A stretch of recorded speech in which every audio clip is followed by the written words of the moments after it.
Day classmate, especially to our beloved professor, Ma'am Jehan. I hope that you are doing well today. And now, let me introduce myself first. My name is Alinay Kayalala. I am going to report my topic that was given to me, which is the dissecting and demystifying organizational climate and culture towards empowerment and social, gender equality, and justice. So later on, I will be able to explain it properly in order for you to understand.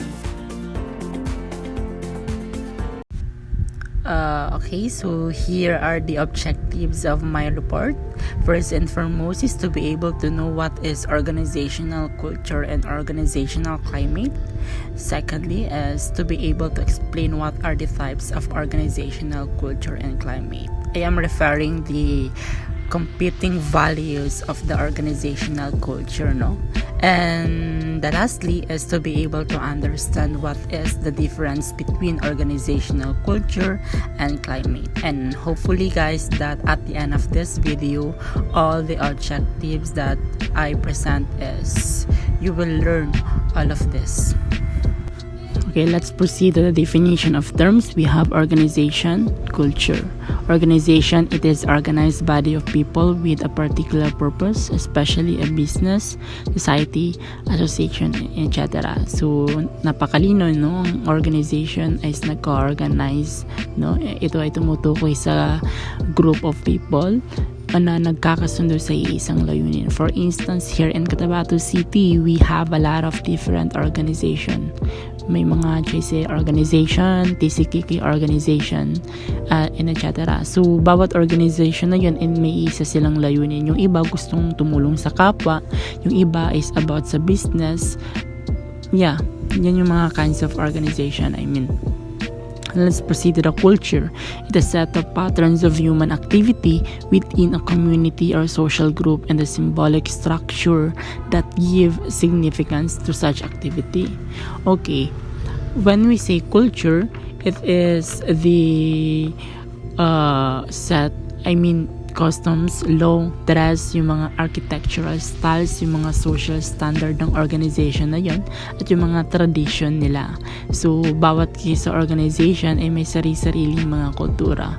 Hindi lang sa organization, for instance, in general, sa yung mga Maranao, 'di ba? Alam naman natin na may sari-sari tayong kultura. Ganon din sa organization.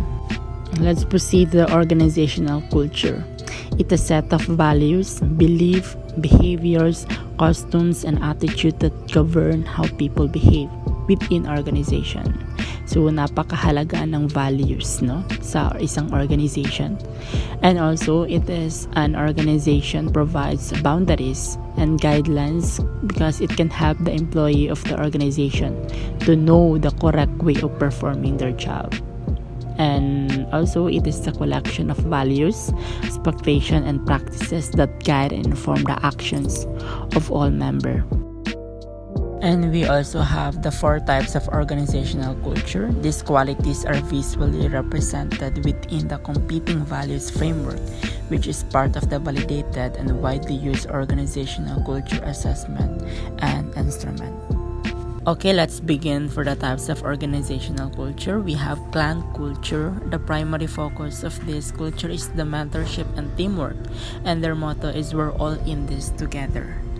The clan culture is refers to a type of corporate culture that fosters a collaborative, family-like environment by valuing commitment, participation, and allegiance. So, this is the people focus in the sense that the company feels family-like. This highly collaborative work environment where every individual is valued and communication is a top priority of the organization. And then moving on for the second, which is the advocacy culture. So, ang primary focus nito is risk-taking innovation, and the motto is reset to get the biscuit. So I think some of the organization use this culture. This is where the employee of the organization are dynamic, risk-taking, and innovative. So they are taking a risk for the chance of some benefits or reward. So for instance, yung Google or Apple company, these are companies that embody the external focus and risk-taking nature of advocacy culture. The third one is the market culture. The primary focus is the competition and growth. So the motto is we're in it to win it. And it is where employees are result-oriented and focused on the job, competition, and achievement. So market culture is all about profit margins and staying ahead of the competition. It is results-oriented with a strong external focus to ensure customers are satisfied. No, kung familiar kayo sa mga companies na ito na driven by a market culture, ito yung mga Tesla, Amazon company, and the General Electric company. Last but not the least, the hierarchy cultures. This primary focus the structure and stability. So the motto is get it done right. Hierarchy culture, it is where employees undergo a rigid structure, controls, form rules and policies. They expect to maintain stability, consistency, and uniformity in their process. And it is a type of corporate culture where decisions are made from the top down and there is a strict structure in place. Also, it is based on organizational chart that emphasize certain position over others with clean lines of authority, communication, and the last one is the accountability. Okay, so let's proceed to the organizational climate.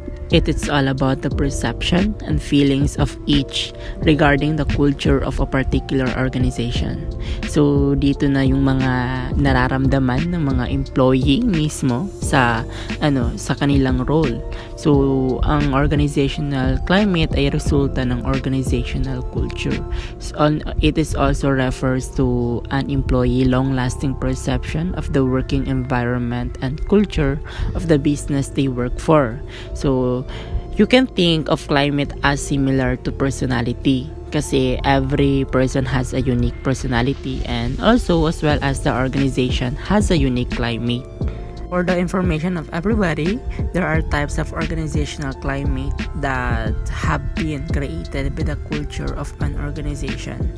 So number one, we have people-oriented climate. So it is a climate that focuses on perception of individuals who are working in the organization.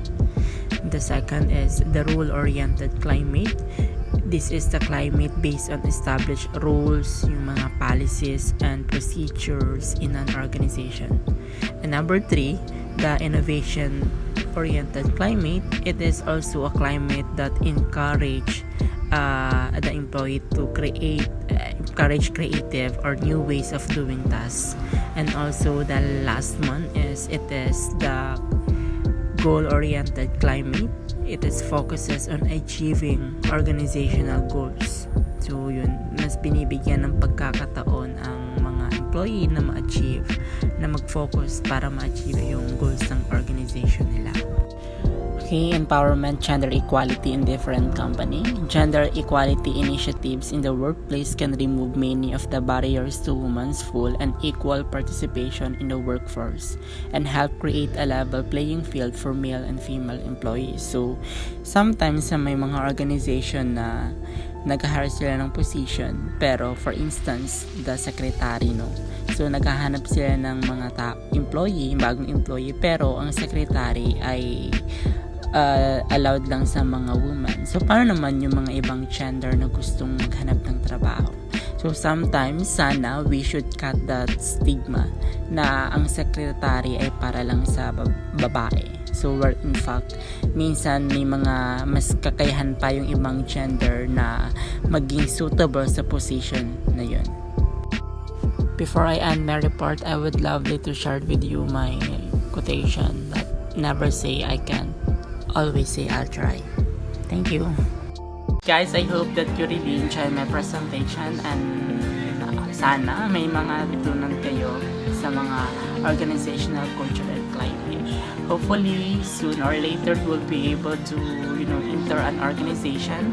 Sana ma-apply nyo na ang pagiging professionalism is sa mga importante na quality na dapat meron tayo as a person. Kasi it will help us to develop our human development, not only for ourselves but also to our colleagues.